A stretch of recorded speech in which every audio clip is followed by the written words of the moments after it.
We'll guide you through how to make a straight line with shortcuts in Word. If you find this useful, then consider subscribing and liking the video. It's super useful to be able to make straight lines in Word with shortcuts. We're going over some different styles as well, so make sure it's the full video to find your favorite style. So first of all, you want to go and press the minus or dash button 3 times, 1, 2, 3, then press enter, and that will give you just a solid straight line. You could then go and do that again.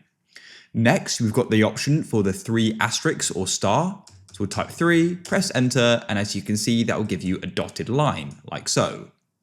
Next up, we've got the equal sign. So tap that 3 times, then press enter, and that will give you 2 lines, like so. And we can go and repeat that, like that.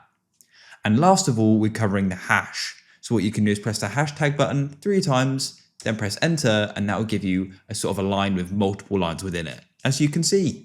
If you found this useful, then leave a like.